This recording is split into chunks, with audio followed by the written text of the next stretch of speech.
Let's take a look at this bond yield problem. It deals with yield to maturity and yield to call. It's self-test.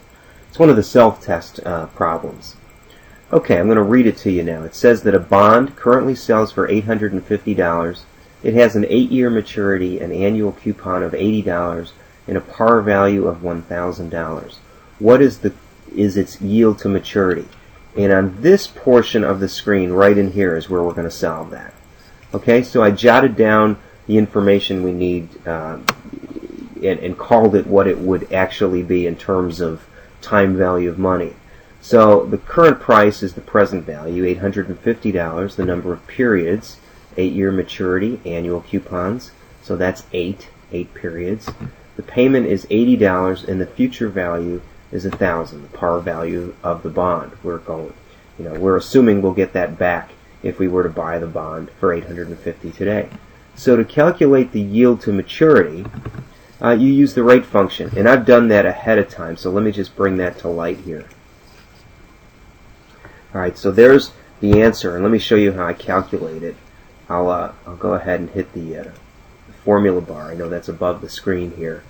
But what you see is I jotted in the factors that we just talked about. The number of periods was 8. The payment was in cell C10, $80. The present value, I entered it as a negative, assuming that we're giving up $850 to get $1,000 in the future. And we come back with an answer of 10.9%. Okay, and that's the yield to maturity.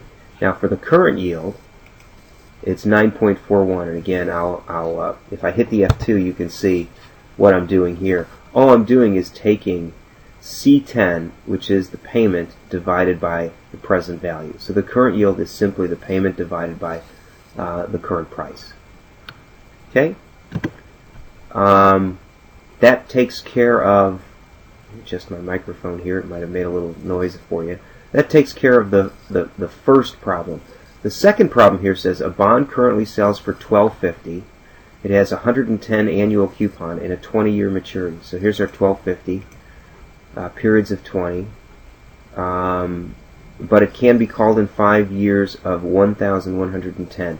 The payment is $110, and we've got a $1,000 par value, right? Bonds typically sell for $1,000. Now they don't specifically say that, but it's assumed when they don't give you the information that the future value or the par value of the bond is $1,000.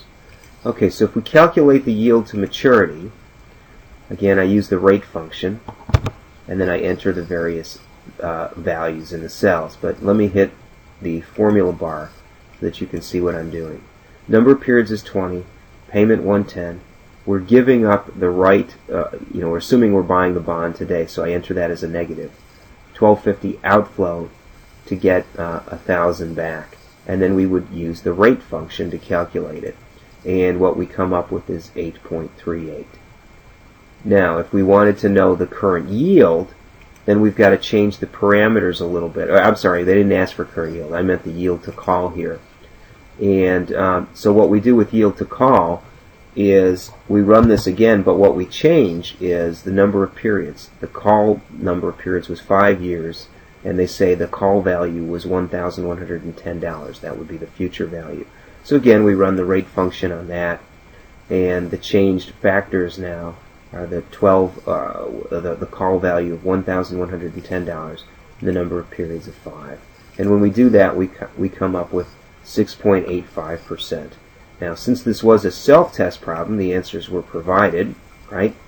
And I just wanted to show you that we certainly did wind up with the correct answer. So there's our 10.9, 9.41, and there's our 8.38 is the yield to maturity, and the yield to call is 6.85.